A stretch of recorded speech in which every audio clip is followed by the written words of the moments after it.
చాలా అంశాలు ఇంకా ఉన్నాయి కానీ ఈరోజుకి కమల్ హాసన్ గురించి ఒకటి చెప్పి ముగిస్తాను నేను. ఇండియన్ టు భారతీయుడు రెండు ఫంక్షన్లో కమల్ హాసన్ మాట్లాడిన తీరు కనుక చూస్తే నేను లైవ్లో చూశాను, తర్వాత చూశాను. నిజంగా కళాత్మకంగా, సంస్కారవంతంగా, వినయంగా ఉండటం అంటే ఏంటి? కమల్ హాసన్ నేను ఒక దాదాపు 40 ఏళ్ల కిందట సాగర సంగమం ఫంక్షన్, అప్పుడు విశ్వనాథ్ గారి దర్శకుడు ఇంకా అందరు ఉన్నారు. ఆ సభలో ఆయన మాట్లాడినప్పుడు ఎంత వినయంగా ఆ వయసులో ఉన్న అనుభవంతో ఎలా మాట్లాడారో, ఇన్ని సంవత్సరాల తర్వాత ఆయన అనుభవం జీవితం నడిచింది, అది కలుపుతూనే వినయం కానీ, కళ పట్ల ఉండేటటువంటి తపన కానీ, పెద్దవాళ్ళు చిన్నవాళ్ళని లేకుండా అందరి పట్ల గౌరవం కానీ అదే కనిపించిందండి. చాలా ముగ్ధులు చేసేటటువంటి విషయం నిజంగా. ఆయన అన్నాడు, నేను 78లోనో ఎప్పుడో హైదరాబాద్కి ఏదో సాంకేతిక నిపుణుడిగా వచ్చాను, ఇప్పుడు ఇలా వచ్చానంటే దానికి కారణం ఇంకా మీ అందరి యొక్క ఇది అభిమానమే తప్ప ఇంకోటి ఏమి కాదు అనే మాట. ఎన్ని రకాల పాత్రలు వేసాము, ఏం చేసాము. బాలచందర్, విశ్వనాథ్ లాంటి దర్శకులు తనను ఎలా తీర్చిదిద్దారు.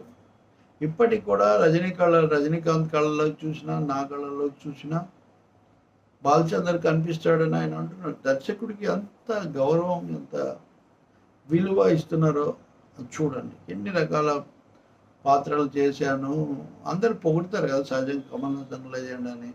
కొన్ని తరాలకి నేను కనీసం 3-4 తరాల వాళ్ళు నన్ను అదే విధంగా ఆదరిస్తున్నారు కాబట్టి నేను ఇక్కడికి వచ్చానని కూడా ఆయన చాలా వినయంగా చెప్పడం.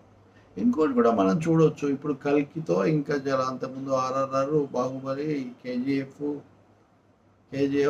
తర్వాత ఆదిపురుష్, ఇట్లా చాలా సినిమాలు పాన్ ఇండియన్ అని, పాన్ వరల్డ్ అని అయిపోయాయి.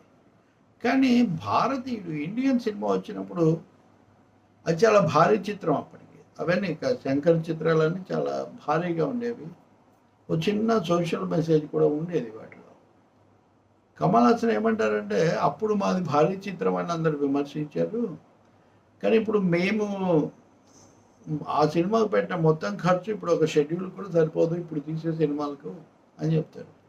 అలాగే అప్పుడు భారతీయుడు సినిమాతో అవినీతి అన్నది ఒక సినిమాలో ప్రధాన ఇతివృత్తంగా థీమ్గా వచ్చింది, అది ఇప్పటికీ కొనసాగుతూ ఉంది అని కూడా ఆయన అన్నారు. తను వేసిన ప్రతి పాత్ర కూడా తనకు ఒక అనుభవం నేర్పిందని, ఇంకా ఎప్పటికీ ఇంకా నేర్చుకోవాల్సింది మిగిలే ఉందని ఆయన చాలా గొప్పగా చెప్పారు. నిజంగా ఇంకా చాలా పేర్లు ప్రస్తావించారు, వాళ్ళు ఎవరెవరు ఏమేం చేసే కొద్దిసేపట్లోనే ఇదంతా. సినిమా గురించి నేనేం చెప్పను, కానీ జర్నీ గురించి చెప్తాను అని ఆయన చెప్పినటువంటి తీరు నిజంగా చాలా వినయం. అంటే ఎంత ఎత్తుగా ఎదిగినా, ఎన్ని సాధించినా కానీ, అలాగే ఎన్ని రకాల ప్రయోగాలు చేశారు, ఎన్ని రకాల పాత్రలు వేశారు. తెనాలి లాంటి పాత్ర దగ్గర నుంచి దశావతారాల్లో పాత్ర వరకు కూడా ఇంకా కొన్ని తనవే అయిన ప్రయోగాలు కూడా చేశారు. అని చాలా ఎక్కువ కదా. రాజకీయాల్లో కూడా ఆయన మత రాజకీయాలకు వ్యతిరేకంగా గట్టిగా నిలబడ్డాడు. కాబట్టి కమల్ హాసన్ అఖిల రాజ్యం అప్పుడు కూడా అంతే. శ్రీశ్రీ గురించి అందరం చెప్తాం, కానీ ఆయన ఒక పాత్ర, ఆయన కవిత్వానికి ఒక ప్రాధాన్యత కల్పించింది అఖిల రాజ్యమే. బాలచందర్కు కమల్ హాసన్కే దక్కుతుంది ఆ ప్రత్యేకత. నిజంగా అంటే భారతీయుడు 2 ఎలా ఆడుతుంది, అలాగే భారతీయుడు 3 కూడా తయారవుతుంది అన్నారు. చూడొచ్చు. ఇది చాలా ఆలస్యమైంది, కరోనా వచ్చింది, ఇవన్నీ కూడా చెప్పారు. శంకర్ కూడా చెప్పారు అప్పటికి ఇప్పటికీ అవినీతి అనేది ఒక ప్రధాన సమస్యగా ఉందని. అవినీతికి ఈ సినిమాల్లో చూపే పరిష్కారాలని నేను చెప్పట్లేదు, కానీ ఆ సమస్యను హైలైట్ చేయడంలో, ఆ సమస్య పట్ల ప్రజల్లో ఉండే తీవ్రతను చెప్పడంలో మటుకు ఈ సినిమాలన్నీ భారతీయుడు, తర్వాత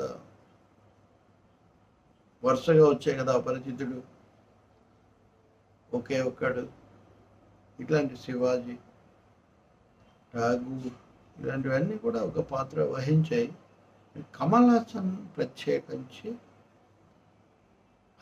అది ఒక డ్యాన్స్ కాదు, అది ఒక కామెడీ కాదు, అది ఒక హర్రర్ టెర్రర్ కాదు, అది ఆఖరకు దశావతారాలు లాంటి సినిమాల్లో అంతర్జాతీయ అంశాలు కూడా తీసుకొచ్చి, సత్యమే శివం లాంటి సినిమాలో కొంచెం వయసు సీనియర్ సిటిజన్, అది కూడా కొంచెం శారీరకమైనటువంటి లోపాలు ఉన్నాయి, కన్ను కూడా లేకుండా ఇట్లా ఉన్న పాత్రలు కమల్ హాసన్గా చెల్లింది. అందుకనే ఆ వేడుకలో పాల్గొన్న ప్రతి ఒక్కరు కూడా ముందు ఆయనకు దాదాపు ఆయనతోనే మొదలుపెట్టి ఆయనతోనే ముగిస్తూ వచ్చారు.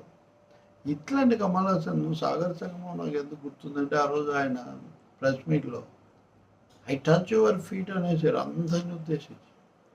ఒకసారి అందరు షాక్ అయిపోయారు. హీరోలు వాళ్ళ కోసం అందరూ ఎదురు చూస్తుంటే, అందులో అప్పుడు చాలా గ్లామర్ స్టార్గా ఉన్న Kamal Haasan I touch your feet అంటే వాట్ ఏ హ్యూమిలిటీ అనుకున్నాను అనమాట. ఇప్పటికి ఇన్నేళ్ళైనా ఇంత లాంగ్ జర్నీ తర్వాత కూడా ఆ హ్యూమిలిటీ ఆయన అలాగే ఉంది. గ్రేట్ కదా.